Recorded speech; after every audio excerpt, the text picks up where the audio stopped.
What is going on, guys? I hope you're all doing well. Before we start with the video, I just want to ask you guys to please subscribe to the channel for more NBA content like this. And also, if you do enjoy this video, please be sure to leave a like. It makes a big difference in helping this channel grow, and I would greatly appreciate it. Alright, in today's video, I want to talk about the James Harden debut. He played his first game for the Philadelphia 76ers yesterday against the Minnesota Timberwolves, and it was an interesting game because it was like, okay, how's the fit gonna work, right? Because on paper, everything felt like it was gonna be so well fit with Harden, especially with Embiid and the rest of the team, right? And that was the expectation heading into the game. And when you finally see it on court and you see the way the offense is, then you realize, okay, this is how it's gonna work. This could be really good or it could not work, right? You get an idea in how these debuts are. Now, I want to take this all with a grain of salt, right? This is one game. Harden is known for having really good debuts with new teams, right? With the Houston Rockets, he had like a 30-point triple-double. In his first game with the Brooklyn Nets, he had like a triple-double also.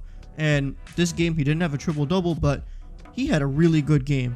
And the things he was doing in that game, it was like, oh, man, this is going to be really good. This team is very scary with the way that Harden fits with that team. It's been, it was really cool to watch. Now, they won by 31, right? The Timberwolves were not good in that game. Their defense was atrocious.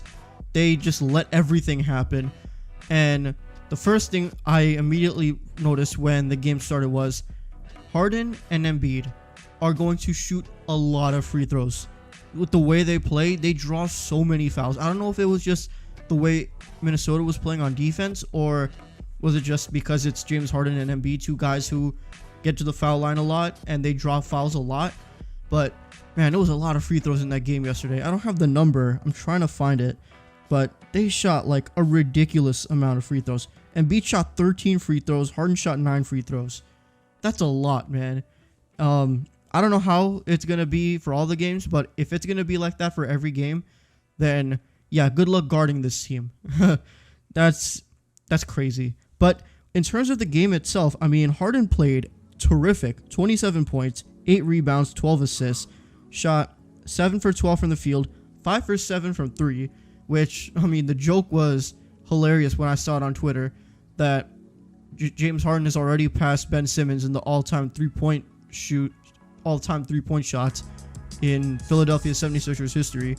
It's hilarious, but it's also kind of a sad joke because it's like, man, Ben Simmons couldn't even make 5 threes in his career. He has what? 1 or 2? I know he made 1 in a preseason game, and I know he made 1 after that, but I don't know if he did anything after that. Did he only make 1 career three-pointer? Like, I don't even remember, but if that's what it is, because Harden made 5, and it's already more than Simmons ever did, which is hilarious. But regardless, Harden played a really good game.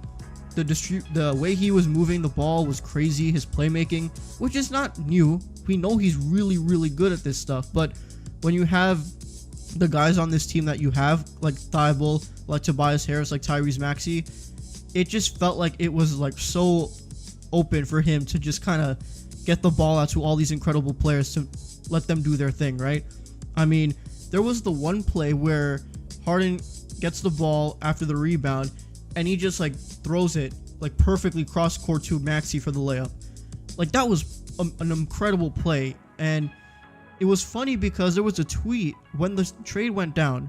There was a tweet from, I forgot who it was. It was some like really big account on Twitter, but they made this like weird joke that it was like, okay, Maxey's gonna ask for the ball and Harden's gonna be like, no. It was a dumb joke because we know how good Harden is at this stuff, man.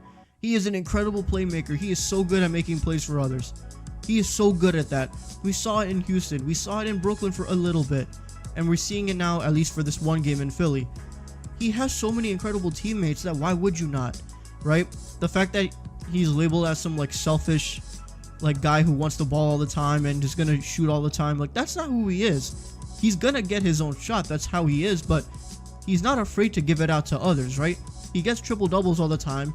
He's a really good, playmaker. So it was a weird joke that kind of bothered me, but regardless, he did really well with that. And then other things that I noticed, the step back 3 that he is known for, he did it so effortlessly in this game, right? He did it like 2 or 3 times. He was moving without the basketball in a way that I had not seen in a while from James Harden. Like, I didn't see anything like that in Brooklyn. The way he was moving without the basketball and getting himself open, like the one play where he did a curl, like it was a kind of like a curl, and he got to the corner and just popped it from 3 and it was easy. The way he got open on that play was so cool to watch, because it's what he does so well, right? We know him as like an ISO scorer, right? Where he has the ball in his hands at the top of the key, does his dribble, step back 3, right? That's what he is known for doing.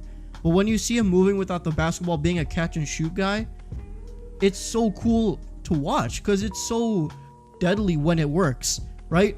Because James Harden, despite all of the shit he gets, and some of it is deserved, but still, he is so fun to watch. Like, all those games in Houston where he had the hot hand, that was like a stretch where he had like a bunch of 50 and 60 point games. Like, he's such a fun player to watch when he's on. And it makes me think of how dangerous this Sixers team is, right? Because Embiid also, let me pull up the numbers. Embiid did his thing, right? He had, let me see. Joel Embiid had 34 and 10. Like, come on, man. With James Harden as such a good playmaker and such an incredible, like, the pick and roll threat with those two guys, man, it's scary to watch just how well it executes. And it's only one game, obviously, right? But to see it work that well in the one game, it makes you think like, okay, yeah, there's a reason that this team is going to be really good. And I don't see why not they can't win the championship. I don't know if they will. The East is a complete shit show. There's a lot of good teams that can give this, give Philly a lot of competition. But, I mean, the scoring threat of James Harden and Embiid, and you have the backcourt with Maxey, who's been incredible this season. He had 28 yesterday. Then you have Matisse Thybulle, who's an incredible defender. The only guy on this team where I'm like, I don't know how he fits is Tobias Harris.